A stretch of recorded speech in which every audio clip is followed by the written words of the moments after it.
Okay, what's going on? So, Kamala Harris said she would not be silent on the Gaza suffering after meeting with the Israeli president, because there was a violent protest that happened at the Union Station as well. So, I mean, they were burning the United States flag, just doing a lot of things, man. Things were just heating up and in the country as well. So, so tensions are pretty high. So these are like some pivotal things here and critical things that I believe that Kamala Harris has to address. Now, she said, "We cannot allow ourselves to be numb to the suffering, and I would not be silent," Harris said Thursday to White House reporters. Now, in a sign of Biden passing the torch, it was Harris, right, not the sitting president, who delivered a speech before a backdrop of American flags after her meeting with Netanyahu and outlined the path forward to a ceasefire deal. Now, Biden met earlier with the ambassador, but the pair spoke only briefly on camera.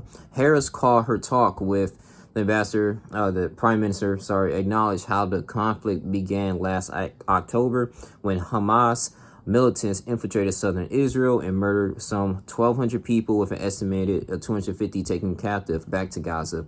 She said, "I repeat, Israel has a right to defend itself, and how it does so matters," Harris said. Hamas is a brutal terrorist organization. On October 7th, Hamas triggered this war when it massacred like 1,200 innocent people, including 44 Americans. The Vice President Biden, chosen successor after he dropped his re-election bid on Sunday, went on to name each American hostage and speak about her meetings with the family. "I have met with the families of these American families many times now, and I've told them each time they are not alone, and I stand with them," she said. Harris has been more outspoken and has emerged as a forceful voice in the Israel-Hamas war, particularly in discussing the humanitarian situation in Gaza. She said she reiterated those concerns. "I also expressed with the Prime Minister my serious concern about the scale of human suffering in Gaza, including the death of far too many innocent civilians.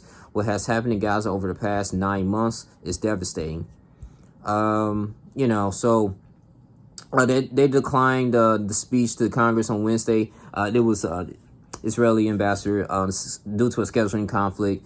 He said, "Is it time for this war to end, and to end in a way where Israel is secure, all the hostages are released, the suffering of Palestinians in Gaza and the Palestinian people can exercise their rights of freedom?" Yeah, it's this has been fighting since the beginning of time, to land and all these things too. Thinking that, hey, you just took our homeland from us, so that they just come up with terrorist organizations and they try to take matters in their own hands, man.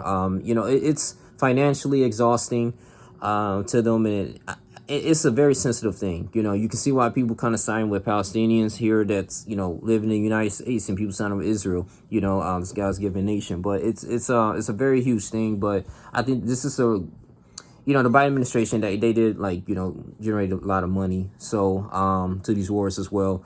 But, I think this is a decent gesture for Vice President Kamala Harris. I mean, like I said, being more vocal, being more out there, trying to get to the bottom of things, it's before it progressively get worse though. But this is the thing here, I'm not going too deep, but if she's going to be the next president of the United States, yeah, how can she handle with the prime ministers? How can she handle with the president of Ukraine? Are you going to go up here and call them like, hey, we no longer going to fund your wars? We can't fund your wars like that. You still want to, even though they're not NATO, but you still want to continuously have a good relationship with NATO as well.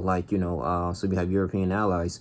How she's going to deal with Kim Jong-un, if he wants to do something crazy, to the United States, can she combat against that? I'm pretty sure she's going to have a lot of cabinets and stuff with her and different advisors. But if she's in that position, in that role, she's going to carry out the Biden administration and their legacy. So, but we have to really see, man. This is definitely going to be really interesting. I'm definitely going to be continuously do what I need to do some research. But yeah, you guys continue to like, comment, subscribe, share this video. That's all I really want to say. Keep respectful in the comments. I love you guys. I'm out.